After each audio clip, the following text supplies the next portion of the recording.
Tiwa, with the recent outburst of your husband on Instagram, why are you just about to respond to the allegations?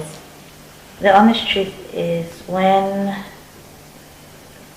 I was in my bedroom when my friend walked into the room with a couple of other people and woke me up and basically just started narrating what had happened. So when someone wakes you up from sleep, my, the honest truth, my first thought was, I thought maybe they found him dead. And then when they said they didn't know where he was, my thought was, and everybody's thought was, we need to find him. He's suicidal. We need to find him. We need to make sure he's alive and he's well. So my initial thought was not, I didn't even know what he had said. It was just, let's find him. Let's make sure he's okay and he's alive. So I couldn't respond to anything because I didn't even know the extent of what he has said till much later, because a lot of people, someone actually took my phone away from me. They didn't want me to see what was said online, and I was just scared for his life. I was just panicking. So at what point did you find out that he was okay and that nothing is wrong with him? At about I think 10, 11, we got a call. We were in my bedroom. Banky's mom came and she was praying. We were all praying. I know that his family in LA were praying as well. And so about 10, 11, we got AM. We got the call that he'd been found on Lekki Bridge, and at least he was safe. He was, I believe, in Banky's house, and he was okay. Okay, now I remember very well, 2 years ago, we were all in Dubai for your wedding. You said that, if I'm not wrong, it's supposed to be your anniversary. And I saw on Instagram you posted videos of you guys celebrating your new single, which was trending yesterday. TJ wasn't there. So at what point, at what point did all this event started? My marriage and my relationship has been very public. And at one point, I decided that I didn't want to make it public anymore. So I'm always nervous when it comes to his birthday, because if I post, they read meaning into what I post. Or if I don't post, then it means we've broken up or there's problem in our relationship. So when I knew the anniversary was coming, and I knew I was either going to have to post happy anniversary or not post. The honest truth is, for the past 2 months, TJ and I have not been together. And it was something that we were trying to work through. That for me, I knew that this marriage wasn't going to work. And it's been like that for the past 2 months. So I didn't know if I should post and keep up appearances, and I didn't know if I should not post and face reality. So did he try to contact you yesterday, and maybe via phone call, or to see if it's your anniversary, even if you guys are not going to be together again? I hadn't spoken to TJ since about a week now. He had left the house, and we were supposed to get some documents for my son. So what kind of documents? was supposed to get his passport. Okay. and I was calling him because he had booked the application online for him. And so I was calling him on Sunday night, like the interview's on Monday. You know, what time is it? Do you have all the documents? And he was reading the messages, but he wasn't responding. I remember I sent a message and I said, TJ, please, let's at least be friends and good parents to Jamil. And whatever is happening between the two of us, please, let's do this for Jamil. We need to go to the embassy. And he didn't respond. And I left it. I said, I know one day we'll apply for his passport. But you said for 1 week at most spoken. At what point did you also realize that you need to move on with your life? And what are the things that made you make up your mind that you have to move on with your life back to Jane?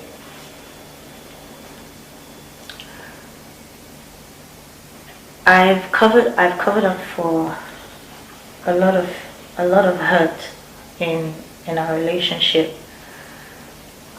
I was in Jamaica recently, and just before I went to Jamaica, I found out I was pregnant again, and we both discussed it, and we were just trying to find out how we were going to manage the situation. Another baby so soon. So I went to London and I got on a 10-hour flight to Jamaica to shoot a video with Busy Signal. The morning they were supposed to shoot the video, I was doing my makeup, I was ready to go on set. I started bleeding uncontrollably. So I started panicking. I called TJ. I took pictures and sent it to him. Then I kind of passed out. And they rushed me to the hospital. I had complications. At one point I was trying to reach him and I couldn't get through to him. So Thompson, who was with me, just had to help me sign all the documents. I got discharged from the hospital. I was trying to call TJ to let him know what happened. He didn't call to see how it was, what happened. Everything happened. I got back to Nigeria, and while we were sleeping, his phone was going off, and it was in the middle of the night, and I kept on seeing he saved the number as Edible Catering or something like that. To me, that didn't make sense. Why is a catering company calling somebody at 2 a.m. in the morning? And yes, as a woman, I picked up his phone and I went through his phone and I got into his WhatsApp, and there's a long conversation with this same Edible number, saying, can we meet at the hotel tonight? Do you live alone? Is it okay if I come by? Then the last message that I saw between them was she saying, I had to leave at 7 a.m. this morning. You were sleeping when I left. And he now responded, wow, yeah, because you knocked me out last night. It was a great night. So obviously I wake him up and I'm like, what's going on? And he said to me, it's not what I think. I said, did this all happen in our bed? He said, no, it was in a hotel. So I said, you took another woman to a hotel room? He said, yeah, but nothing happened. That they were just chilling in the hotel till 7 in the morning, just you and another woman. And he wanted me to believe that.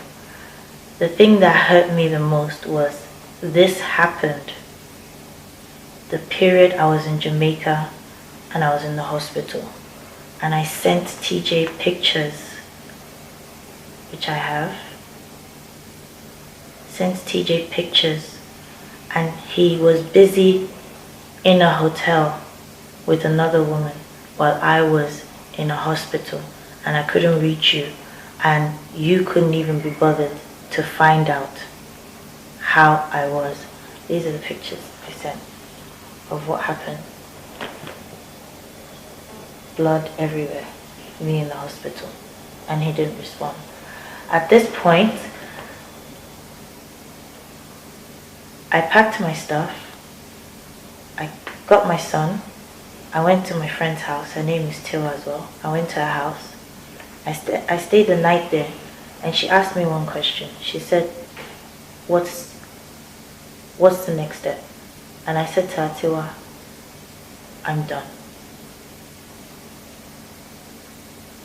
I am done. Obviously, he's been doing some stuff for now. Azuka, I don't think we have enough time to cover. I don't know where to start. I don't know which one to say first. I don't know where to start. I don't know. I've covered up for so long.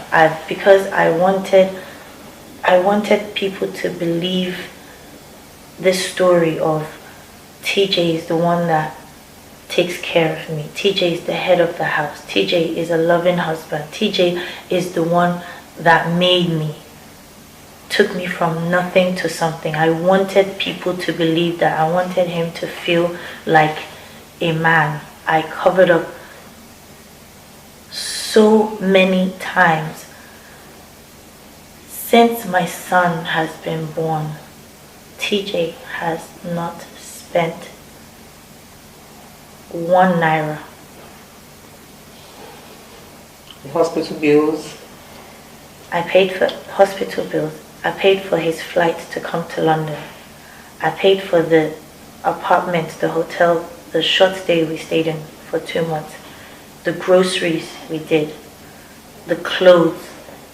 The pushchair, the nursery. Everything. Even while we were in London, we went shopping for him, TJ. Not just my son, for TJ. So that when we come back to Nigeria, he will have new things. Paid for everything. And his excuse sometimes is, I don't have money, I don't have money, I don't have money. And I try to pay for everything so that, not that I try to, I have to pay for everything. Otherwise, where will we be? So that he can go out and hustle or focus on the contract he's looking for or the business he's looking for. And he will tell me he doesn't have money to buy diapers or anything, but he has money to get haircuts twice a week. He has money to do laundry.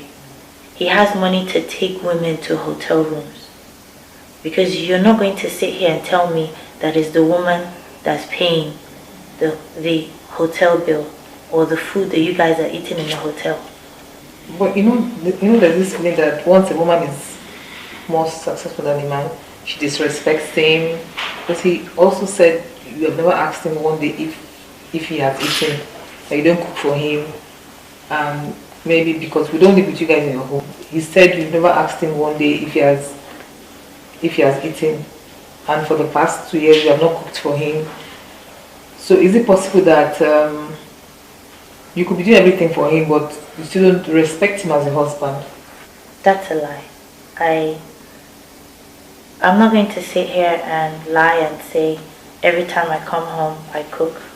And I'm not going to make excuses and say because of my career I'm too busy to cook. I'm the same person that works and puts the money in the house. I'm the same person that works long hours to make sure we have a roof over our head. I come home late, sometimes very tired, sometimes I'm out of the country. There's not one time that if I come downstairs and I make something that I don't make for TJ. There's never a time. And because I know what my schedule is, I had to hire a cook. I don't think there's anything wrong with that. To hire somebody to be cooking in the house for him and myself and the other people that live in the house. He said, I don't ask him if he's hungry, which is a lie. But even if it's true, the things he puts me through will not even encourage me to want to ask, my husband, have you eaten? When you come home, you go out and you come home at 7 in the morning, the next morning. Sometimes 2 p.m. the next morning. Am I going to cook for someone that's not in the house? You come back drunk. You come back angry. You come back, we're living on eggshells. We never know what mood he's in. And that's the person I'm going to be saying, oh, my husband hasn't eaten. I should go down. You come back at 7 a.m. in the morning, so I should wake up and go downstairs and make breakfast when I don't know where you've been. Sometimes TJ will go out and he will not call, he will not tell me. I'll wake up the next morning at 8 a.m. and realize that he hasn't been in the house. At that point, I'm not even angry that maybe he's with another woman. At that point, I'm even just scared for his safety. Is he alive? I'll be calling his phone frantically. Not because I want to find out that he's been with another woman, but because I want to even just make sure that you didn't go and drink and drive and then get into an accident. So I'll just be praying that, okay, I'm even praying that let him even be with another woman, so at least I know that he's alive, that he didn't get into an accident. So is that the person I'm going to be asking, have you eaten? When you come in at that time of the morning. When you sacked him as a manager, what did he start doing after you sacked him as a manager? I will never discredit or take away that TJ hustled for me. I'll never deny that he worked hard for me or that he believed in me. But what I will say is, at one point I had to say, we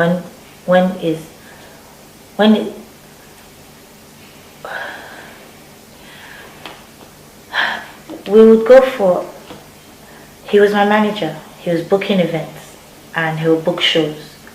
The first time I realized that there was some kind of foul play was he booked me for a wedding in London, and I kept on, company policy is that you don't go to the event until they pay you full.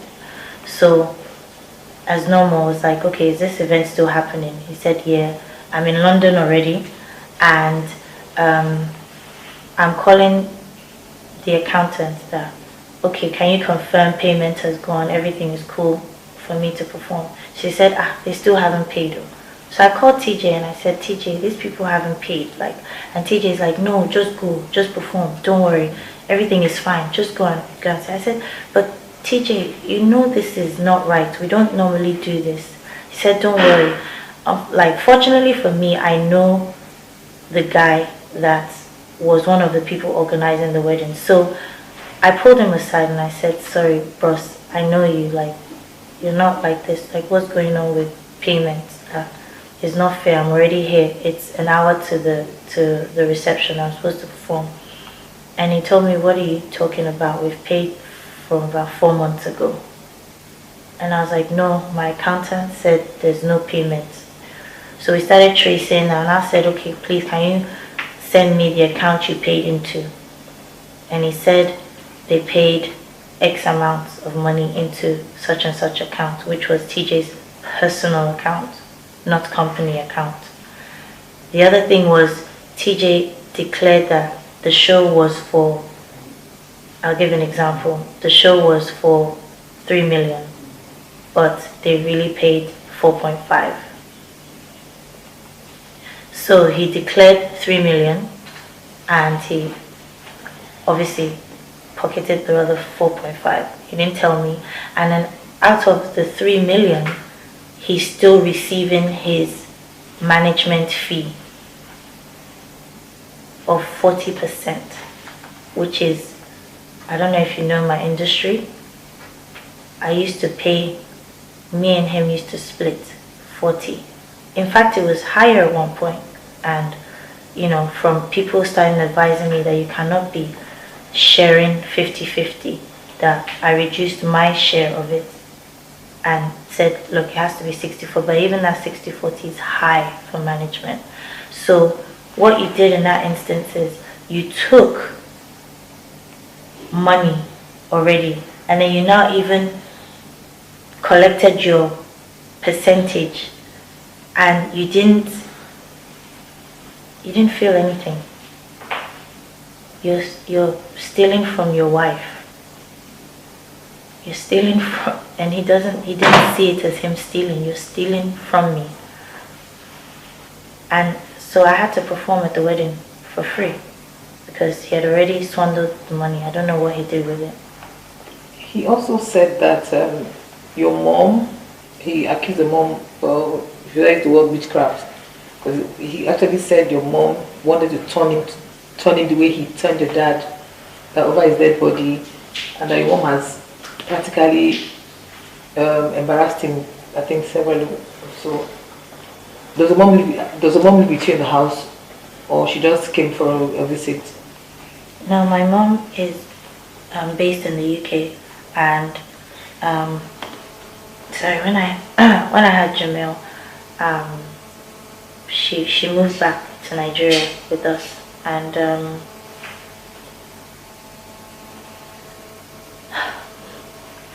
again, like, if anybody has ever met my mother, she's not like that. She's a sweet lady. In fact, she's very British, so she's not hung up on traditions and cultures sometimes. You know, she's just, she doesn't judge.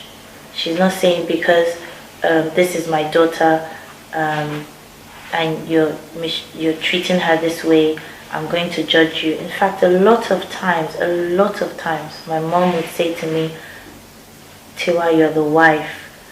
Be patient. Don't shout. Don't curse. You just have to stomach a lot of things. The woman is the one that builds the home. You know, all these things she used to. And TJ would go and tell my mom, you know, whenever we have issues, because my mom would always calm him down, and she's been nothing but a great support for me. So there's not a time your mother and TJ had a quarrel over anything? I mean, I'd love for him to maybe tell me. Maybe there's something I don't know. I'd love for him to tell me if there's something that my mother has done. I have no idea. He also said, remember one of the things that triggered everybody in social media when he accused you of, I don't know if I should use the word, the F word, that you were sleeping with Jazzy, Dr. Seed, Two-Face. What's the relationship with them? I will say, for the record, I have never cheated on my husband. Never. Not with Don Jazzy, not with Dr. Sid, not with Two-Face, not with anybody. And I'm willing to take a lie detector test for that. I have never cheated on my husband. And Tunji knows this. He knows that in his heart.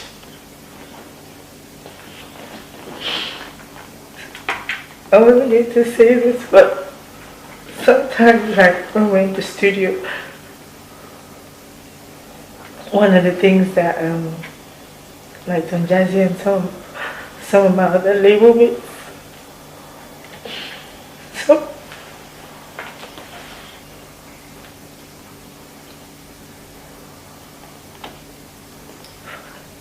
some of the things they say is that I'm very good at interviews. I'm very good with being diplomatic and knowing how to carry myself in difficult situations. And this hurts.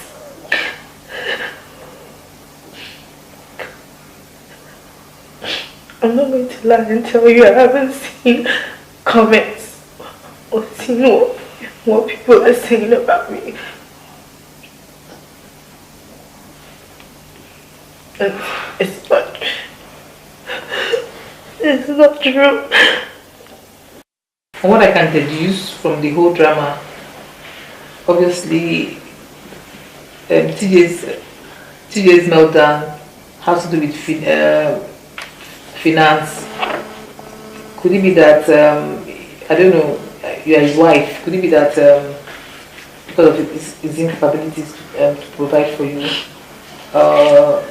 maybe he feels that you are the one, or maybe he wishes that he was in your shoes, since you're the breadwinner of the family? Or is there more to it that we don't know? Because why would he want to be attempting suicide? I mean, if it's just a normal marital problem. I know that not just for any man, any human being, when your finances are not straight, you'll be depressed, it will bother you. So I know that for a while, since he stopped working as my manager, he'd been struggling financially. But that wasn't my fault. I loved when we were working together. Everybody loved us as TJ and Tiwa. But you messed up. You started stealing from me. You started being fraudulent. And so I had no choice. I wanted to save my marriage. So I had no choice but to separate business from marriage. To say, okay, we can't work together. But so let's not work together and let's save the marriage. But TJ loves to keep up with the Joneses. He wants to live a life that is not true.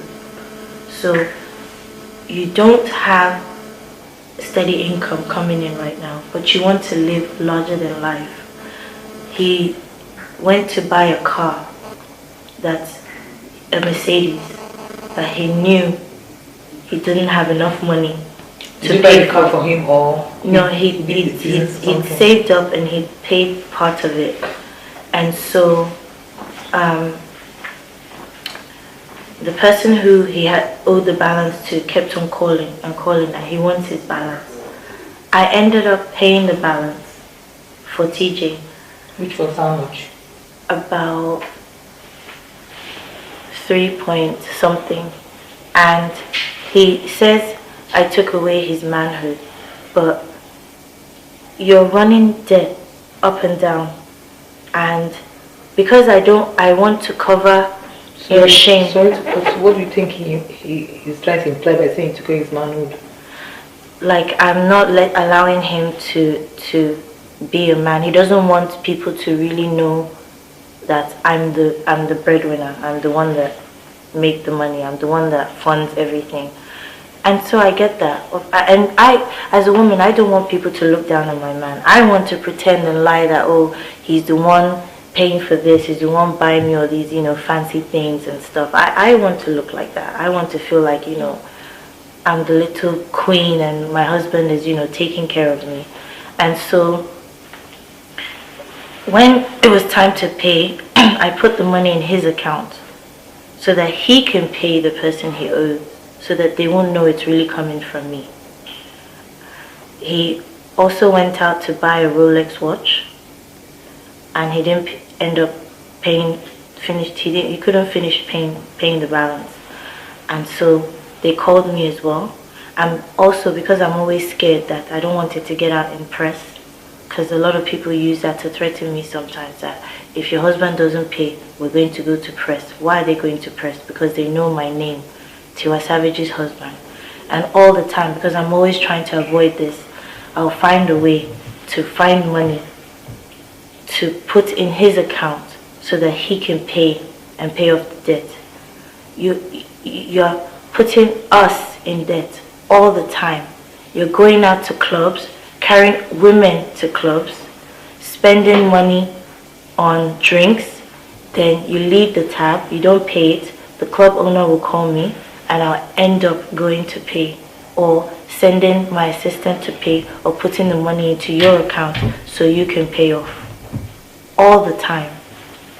I'm the one working, getting money, and you're not even helping me to manage the small money that we're getting.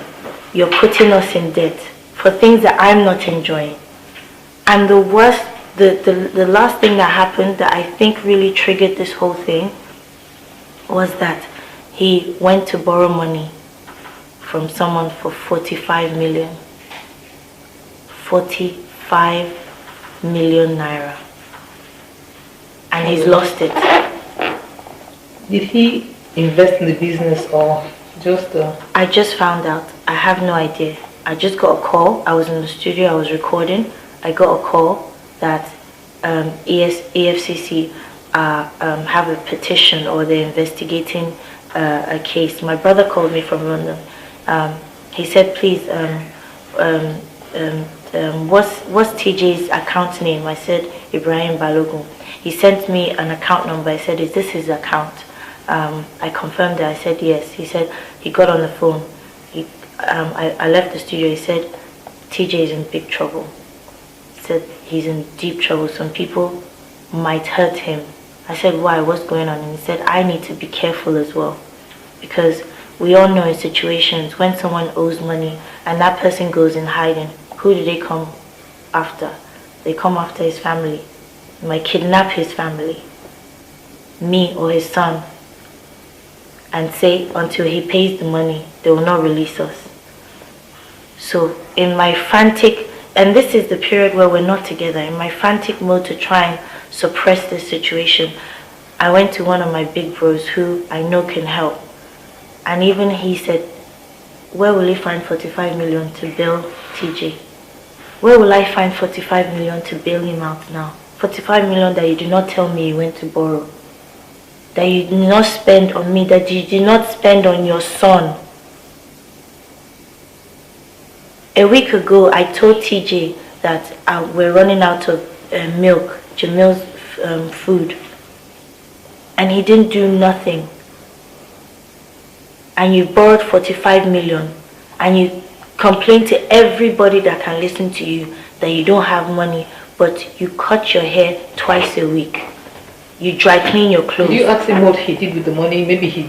I haven't spoken to him since. All I've been trying to do is try and help him. Try and find somebody that will give me 45 million. So that they don't kill him. Or so that EFCC don't carry him. Or this news does not come out. What did you do with 45 million? Where do I want to find it? Or should we talk about the fact that I walked in on him taking cocaine in my house? When was that? We were still living in 1004 then, so I believe about just after we got married. I didn't even know he takes cocaine. I was upstairs recording with Spells. I noticed he was downstairs for a long time. I even came downstairs thinking maybe he was warming food or something. I walked into the kitchen, his back was turned, so I literally was standing there and I saw him. It's nothing. Yeah. So I screamed, TJ! He turned around, quickly the paper, put it in his pocket, but he still had white powder on his nose. So I said, what? I screamed, is that cocaine? He started screaming at me, what am I doing down here? What am I talking about? What cocaine? Am I crazy? Where's the cocaine? Where is the cocaine? I've come again. So the first thing I did was call his parents that, come on, your son, no. Weed, I can even say I can manage. Alcohol, but cocaine. How does someone that claims he doesn't have money take cocaine. Cocaine, from what I understand, is for rich people, no? I'm very capital intensive too.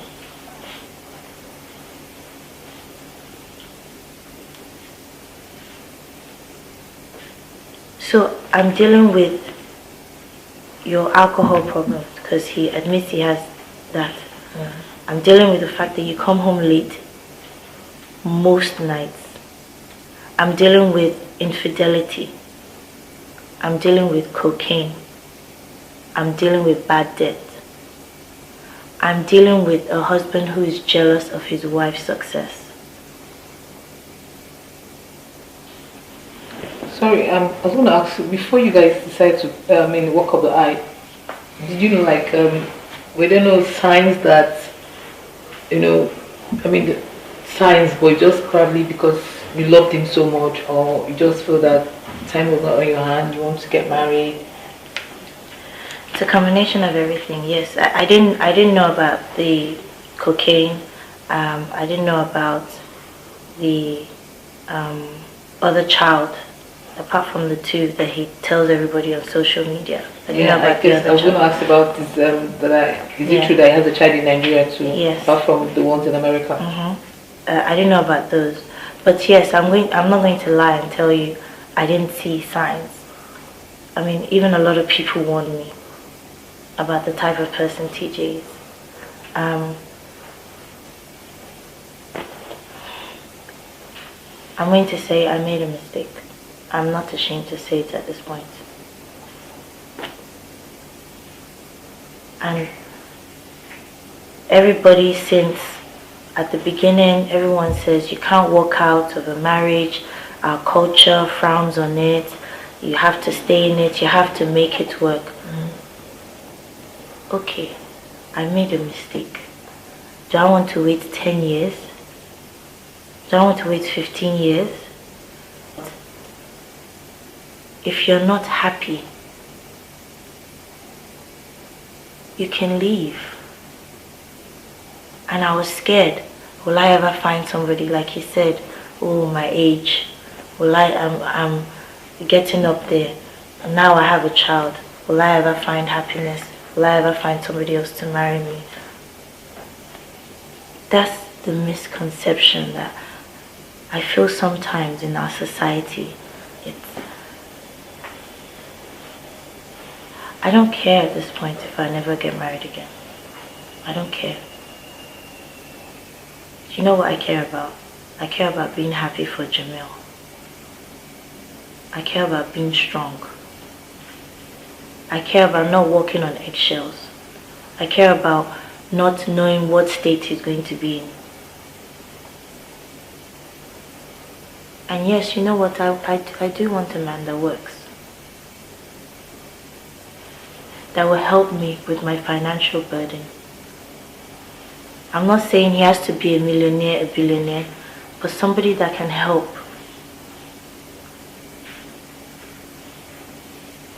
Or at least not put me in more debt.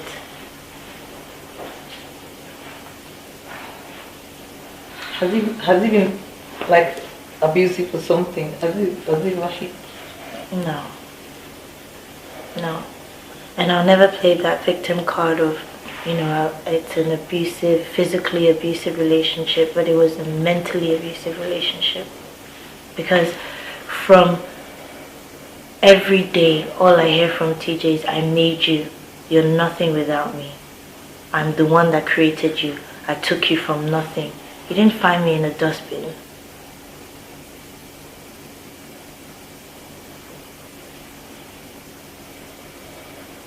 Well, look at your old pictures when I met you. Look at you now.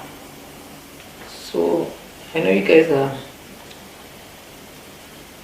did traditional wedding, introduction, registry, white wedding. So are you saying that the marriage is finally over?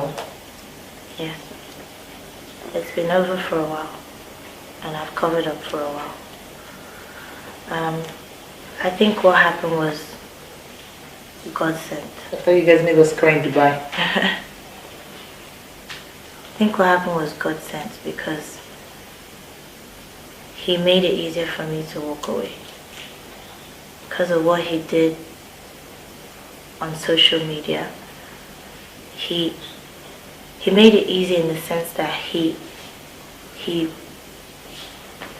got so many people angry. He pulled so many innocent names into this. He dragged many people plus his own family, that if I was to even consider that I wanted to get back and work it out, there's so many people that will look at me and say, this thing happens again, you can't come and cry to us. So he's made it easy for me to finally walk away.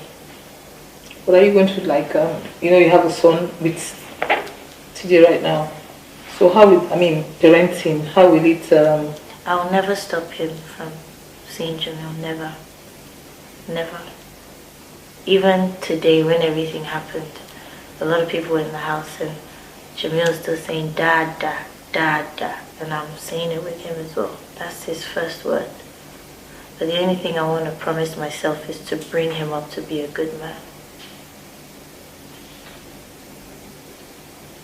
So all in all, how will you just, in summary, your journey with TJ was just... even till now, I don't wish anything bad on him. Because even when he was abusing me and saying all the things he was saying on Instagram, first I was still just concerned about, and I still am till now. In fact, as we're doing this interview, I'm worried that he might see this interview and it might trigger something else and make him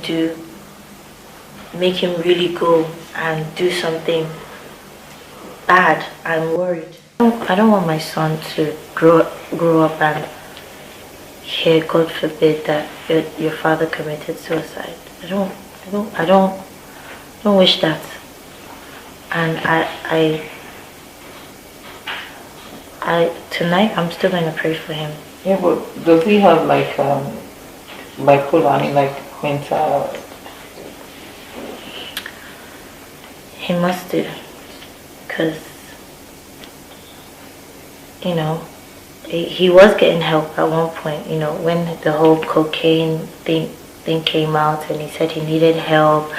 And you see, the funny thing is, all of this stuff that's coming out on social media now is what has been happening for a long time.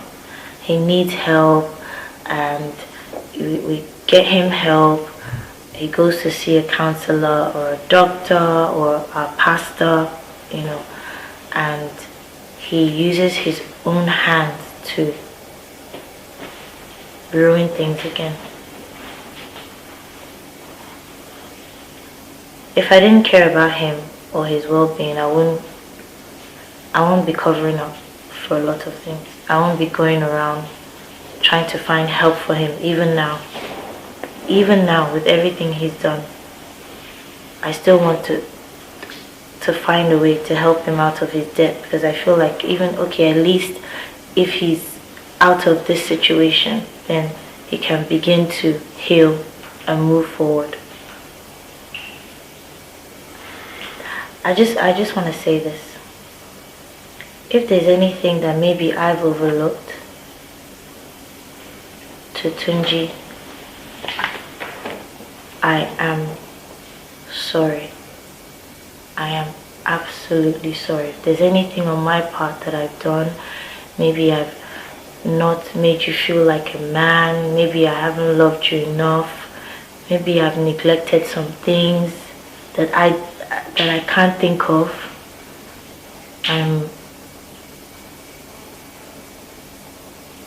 Tunji, I'm sorry, because you know I tried everything. I love you so much, and I'm sorry. I never wanted to divorce. I never wanted to come to this, and I'm just really sorry, and I want him to get better. And I'm not saying this for the camera, but I'll always pray for him.